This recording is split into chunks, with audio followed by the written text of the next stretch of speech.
Deus, e foi prazerosa esta manhã,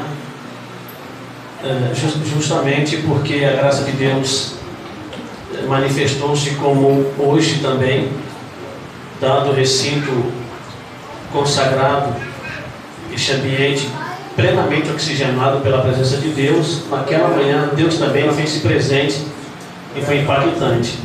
Então é com muita alegria, orgulho, que junto estou com vossas senhorias para juntos adorarmos a Deus em primeira instância, aleluia, que é o mais importante, adorarmos e exaltarmos a Deus. Eu, graças a Deus, eu tenho o costume de que quando adentro a um recinto como este, adentro extremamente no temor e na reverência, porque é a casa de Deus, não é minha casa.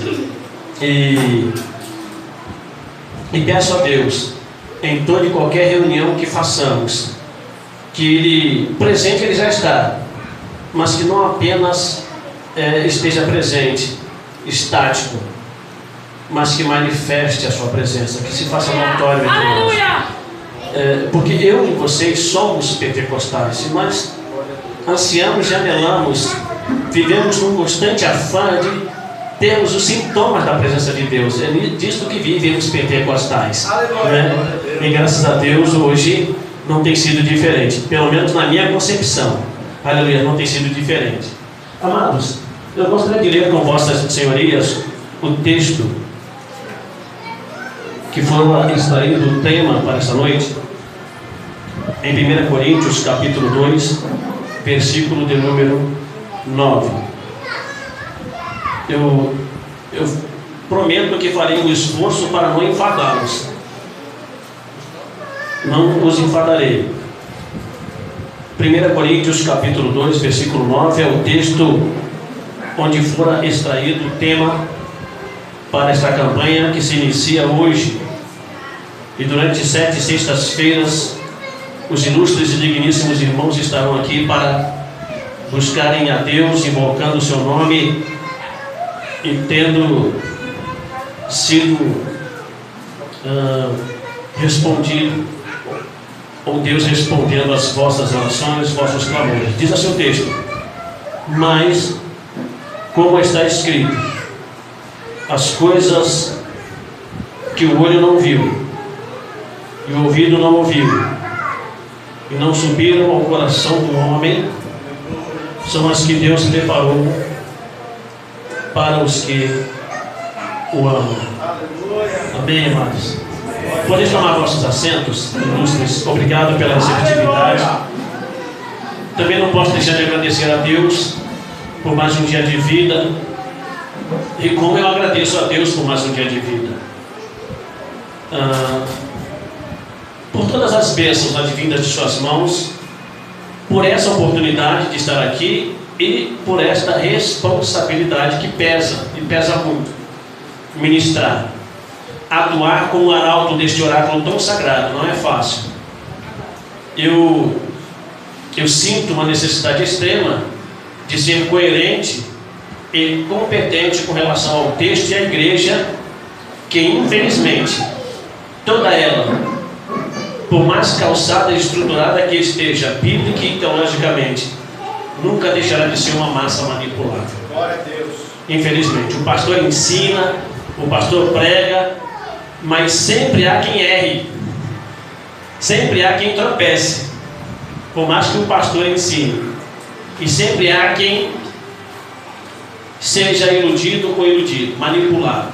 Infelizmente, a igreja é uma massa manipulável. Amados, e ao pastor Renê, muito obrigado por esse convite, por esta confiabilidade, por esta consideração, que são valores que estão em extinção: consideração, respeito e amor. Muito obrigado por essa confiabilidade. A igreja receptiva, Deus abençoe. Parabéns, parabéns por terem acorrido e por estarem adorando a Deus em um nível excelente aqui. É excelente. Essa reunião de hoje não é opaca, não é vazia de sentido. Realmente, eu falo com propriedade. A graça de Deus está manifestada aqui entre nós. Eu hoje estou reagindo de uma forma diferente, porque tem acontecido algumas coisas na minha vida que estão me impactando beneficamente. E esses fatos que estão acontecendo na minha vida estão mexendo muito com as minhas emoções e com a minha psique. São coisas boas, mas eu estou com dificuldade de digerir e de me recompor emocional e psicologicamente, mas são coisas boas. Eu não posso contar hoje, dá vontade de dizer, mas são coisas boas e muito boas que estão acontecendo comigo. Glória a Deus. E são coisas que eu nem imaginava que um dia iriam acontecer, e realmente são as que Deus preparou para os que o amam. É uma coisa incrível. Amados, com relação ao tema, o tema é meus planos nas mãos de Deus. E eu me esforcei e clamei muito a Deus para fazer uma conexão entre o texto e o tema. E que desafio eu encontrei pela frente para tentar fazer uma conexão entre o texto e o tema, entre 1 Coríntios 2,9 e o tema, que é a proposta que a igreja fez para o pregador, para o orador, para o arauto, para o pregador. E acredito que Deus terá misericórdia de mim e de nós. E eu vou extrair somente 2 pontos desse texto, e será um sermão expositivo, não será um sermão textual nem temático. Extraindo 2 pontos com relação aos planos de Deus na vida do apóstolo Paulo, e gostaria de fazer uma aplicação com relação às nossas vidas. Primeiramente, ele diz assim no versículo 1: E eu, irmãos, quando fui ter convosco, anunciando-vos o Evangelho, o testemunho de Deus, não fui com sublimidade de palavras, sublimidade de palavras ou de sabedoria. Está aqui o primeiro plano de Deus na vida de Paulo e de todos nós: é viver e fazer as coisas na vontade e na presença de Deus. Sério, a jovem contou que terminou a faculdade, é bênção de Deus, mas eu não sei se ela tem essa experiência, mas infelizmente eu tenho experiência de pessoas que fizeram o curso de teologia comigo, bacharelado, básico, e absorveram bastante todo o conteúdo da instituição teológica, mas mesmo com tanto e tamanho conhecimento, eu me deparei com homens acadêmicos e catedráticos com pleno vazio espiritual, com conhecimento profundo, que regeram-se pelas suas ideologias, pelos seus planos, e não foram felizes. Paulo não. Se você analisar bem, ele fundou a igreja de Corinto na sua 2ª viagem missionária, e ele permaneceu em Corinto por cerca de 18 meses. Mas houve um momento, se você analisar o texto, o capítulo 18 fala, ele se irritou numa das pregações, porque ele priorizava os judeus, mas os judeus evangelizavam e xingaram ele. Se você analisar na tradição da Bíblia viva, como também na nova linguagem de hoje, você vai perceber que os patrícios, os judeus que ouviram o Evangelho, xingaram Paulo, evangelizaram ele de tal forma que ele se irritou e se desequilibrou e disse: olha, a partir de hoje eu não prego mais para vocês. Vocês vão responder pelos pecados de vocês, e vou pregar agora para os gentios. E foi se hospedar na casa de Cristo. Ilustres, não demorou muito, Deus falou com ele numa visão, dizendo: Paulo, não temas, mas fala e não te cales. Ele idealizou um projeto de evangelizar os gentios e jogar o chapéu, a toalha, desistir de evangelizar os judeus ali naquele momento, porque se desequilibrou, se irritou. Amados, eu tenho um filho que não tem problema de caráter. Ele é confiável, ele é competente e é da mais alta confiabilidade. Mas esse meu filho tem problema de temperamento. Ele se desequilibra fácil, que também é um problema sério. É um problema muito sério a cólera, a ira. E a ira, a questão do temperamento, ela não é herdada. Perdão, ela não é adquirida, ela é herdada. Por exemplo, Jesus teve discípulos com problemas de temperamento. E no meio evangélico, na família de Deus, nós encontramos uma massa heterogênea. E o que é uma massa heterogênea? É um grupo de pessoas de tudo quanto é jeito, simpáticas e antipáticas, calmas ou desesperadas, carismáticas ou egoístas, ou altruístas, materialistas ou... Então são vários grupos de pessoas. E Paulo se desequilibrou. Em um momento de extrema irritação, ele disse: eu não vou mais pregar para vocês. E Deus aborda ele dizendo: não, eu tenho um plano contigo. Meu Deus! Aleluia! Você deixou a emoção falar acima da razão. E Deus interveio e disse: não temas, fala e não te cales. Ele disse assim: porque eu tenho povo nessa cidade ainda. Ele já tinha desistido daquele projeto de Deus, porque se desequilibrou emocionalmente. Amados, nós devemos tomar cuidado com as nossas emoções, com os nossos temperamentos. E é um perigo muito sério. Se existem coisas que vão conduzir muitos crentes para o fogo do inferno, e crentes mesmo, são os pecados que se cometem com o Espírito e não com a carne. Que são muitos, as consequências são muito piores do que quando se peca com a carne. Só para se ter um exemplo, quando Davi pecou com a carne, morreram 4 pessoas quando ele cometeu um adultério. 4 pessoas. Mas quando ele cometeu um pecado com o Espírito, morreram 70.000 pessoas.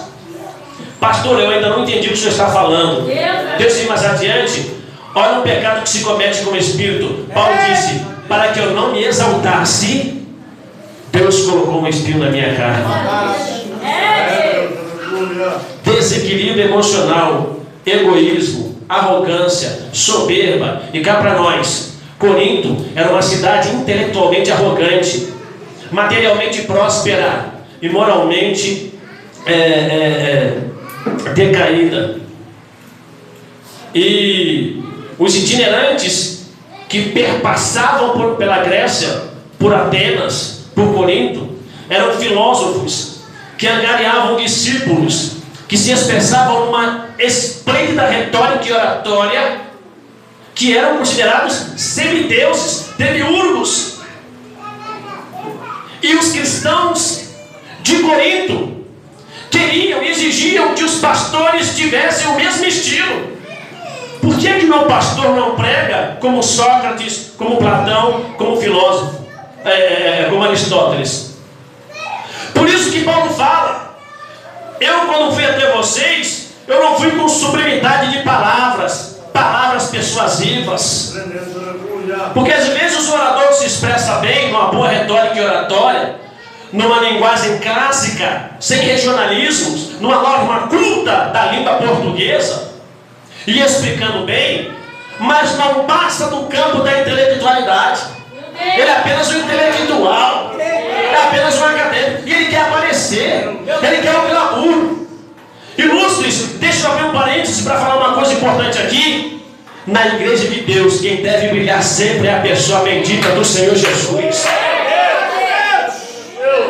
que é a estrela da mais alta magnitude, ofusca qualquer lamparina que tenta se insurgir contra a sua glória. Ele disse: eu não.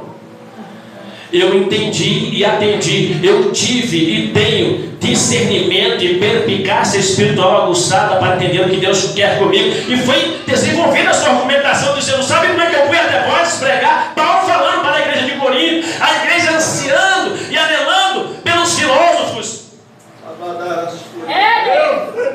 pelos pregadores da excelente retórica. E diziam: sabe, quer saber mais?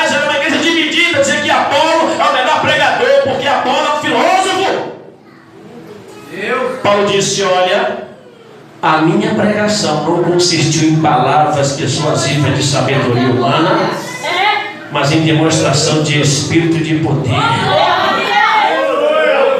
No domingo eu disse assim para a irmã que estava dirigindo o culto: não deixe de dar oportunidade para a irmã Nalva. É uma irmã que nós temos lá na igreja. Essa irmã Nalva, ela sofreu 2 AVCs, quase produzindo um aneurisma. Esses 2 AVCs que a acometeram fez com que ela nunca mais fosse a mesma. Mudou até a voz dela, a forma dela agir. Parece uma criança no corpo de uma senhora. Mas toda vez que essa irmã vai louvar a Deus, é uma irmã que vai para a igreja de chinelo de dedo, com parte do corpo atrofiado, que não fala direitinho, que treme, mas que quando canta, Deus conta com vasos de barro e não com vasos de ouro.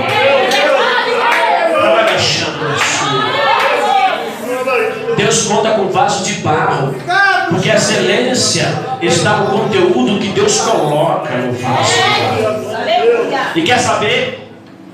Foi o momento, foi o ápice do culto, foi quando ela cantou, louvou a Deus. Até eu fiquei de pé, sem ela pedir. Todos ficaram de pé, chorando, começaram a se abraçar. Eu disse: ela não está inventando nada, ela não está fazendo pirotecnia para ajudar a Jesus em nada. Ela está com fraqueza, em temor e em tremor. E é isso que Deus quer. Você sabe que quando Moisés morreu, o que é que Deus fala para Josué? Meu Deus! Mas permita-me dizer quem foi Moisés. Moisés, ele foi um historiador, um estrategista, um general, um estadista, um legislador, e esqueci ainda de mais 5 faculdades. Ele era um gênio. Moisés era tão inteligente, era um cientista, que quando o Estevão fala dele, diz assim: esse Moisés, ele era poderoso em obras e palavras. O homem pastoreou 12 milhões de pessoas no deserto. O homem deu uma identidade para o Israel que acabara de sair do cativeiro, que lá estiveram com cerca de 400 a 430 anos no Egito. O homem deu uma legislação, uma religião, ensinou a guerrear. Era um general de brigada, era um historiador, um estadista, era um primeiro-ministro, mas ele morre. Quando ele morre, sabe o que Deus fala para Josué? Moisés, o meu general, o meu estadista, o meu legislador, o meu cientista, não. Ele fala assim, ó: o meu servo é meu. Nós podemos adquirir títulos honoríficos, títulos de honoris causa, prêmio Nobel, ser um desembargador e ser um crente, ser um advogado, um juiz, um capitão, um almirante, não sei. Mas na igreja nós somos servos de Deus. O primeiro plano de Deus é que sejamos servos e servos obedientes a Deus. Ele disse: fala e não te cales, porque eu tenho muito povo nessa cidade. Aleluia. E Paulo vai desenvolvendo sua argumentação dizendo: é o seguinte, as coisas que os olhos não viram, que os ouvidos não ouviram e não subiu ao coração do homem, que é isso que os filósofos fazem. Eu já li, amados, os contos de Voltaire, filósofo do século XVII. Eu já li O Mundo de Sofia, de Justin Gardin, que é um filósofo holandês, e também O Dia do Coringa. E li alguns artigos de filósofos, e eles viajam demais. Eles procuram, através da reflexão, da filosofia, da meditação, encontrar respostas para vários problemas da vida, ou para vários fatores como felicidade, morte, alegria, paz, ética, através da reflexão. Mas o que Paulo está falando é o seguinte: aquilo que nem filósofo e nem cientista consegue descobrir, que estava oculto num verdadeiro enigma, aquilo que não foi desvendado, aquilo que ninguém nunca vai conseguir descobrir, nem pela ciência, nem pela reflexão filosófica, são as que Deus preparou para os que o amam. Ele diz assim, ó: mas Ele nos revelou pelo seu Espírito. E Ele vai construir o seu argumento, porque o Espírito penetra todas as coisas. Quem é que sabe as coisas do homem, senão o Espírito que nele está? Por exemplo, eu vou trocar em miúdos. Há dezenas de ilustres e digníssimos irmãos aqui, de várias faixas etárias, entre crianças, puberdade, adolescente, homens, mulheres, jovens, anciãos. Mas eu não sei como vossas senhorias adentrou aqui, em que estado de espírito. Só Deus e você sabe o que você tem, pelo que você passa, o que está acontecendo. Se há mágoa, rancor, ressentimento, amargura, melancolia, depressão, só Deus sabe. Se você esteve, está tendo ou terá, o seu espírito, só você conhece Deus. Por isso que Ele disse: só conhece as coisas do homem e o Espírito que nele está. Por isso que Deus colocou o cristão, o Espírito dele, porque se você quer conhecer as coisas de Deus, tem que receber o Espírito de Deus. Então um dos planos de Deus é que você receba o Espírito Santo de Deus. Mas eu tenho que voltar um pouco, porque o versículo em questão é uma adaptação de Isaías 64:4, quando diz assim: que desde a antiguidade nunca se ouviu dizer, nem se viu, que existe um Deus que trabalhe por aquele que nele espera. Você sabe o que é isso? Deixa eu trocar em miúdos. Você lembra quando o povo de Israel clamava a Deus pela libertação no final do capítulo 2 de Êxodo? Lembra? A Bíblia diz que eles amarguraram a vida. A vida perdeu sentido. E cá para nós, o Brasil tem 519 anos, vai completar agora em abril. O que são 519 anos com relação a 430 de escravidão? Subtraia 430 de 519. É praticamente a idade que o nosso país tem. Eles estiveram escravos, nasceram na miséria e morreram na desgraça. Várias gerações sofreram numa vida sólida e mórbida, e eles não suportaram mais e clamaram a Deus no final do capítulo 2. Mas no começo do capítulo 3, Deus já estava preparando Moisés. Eles lá clamando e Deus preparando Moisés. Eles orando e Deus preparando a libertação. Você não está vendo Deus fazer nada, mas continue orando, porque Ele trabalha por aquele que nele espera.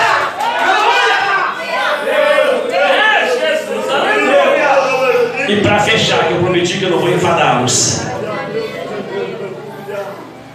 o outro plano de Deus com relação a Paulo e aos seus filhos, ele fala assim, ó: porque qual dos homens entende ou conhece as coisas espirituais? Porque para o homem natural parece loucura. Quando Paulo falou de Jesus crucificado, eles riram e zombaram de Paulo. E cá para nós, irmãos, vamos ser realistas. Imagine o Império Romano, que dominava tudo há mais de 400 anos, cujo imperador era considerado e adorado como um deus, e principalmente os romanos naturais e domiciliados, que eram arrogantes e soberbos, e adoravam a César, e adoravam o imperador, e obrigavam a adorar o imperador, que viviam na pompa e no luxo. E de repente chega alguém e diz: olha, eu tenho uma esperança para você. Que esperança é essa? É o judeu.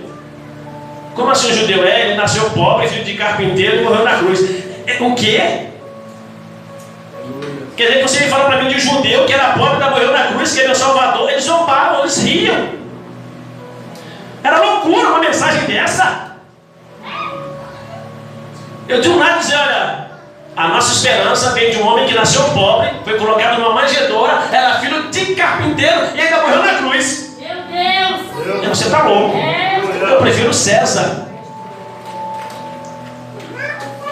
Pois é, a mensagem da cruz é loucura para os que perecem, mas para nós que somos salvos é o poder de Deus. O homem natural não entende essas coisas, mas ele fala, mas o homem espiritual.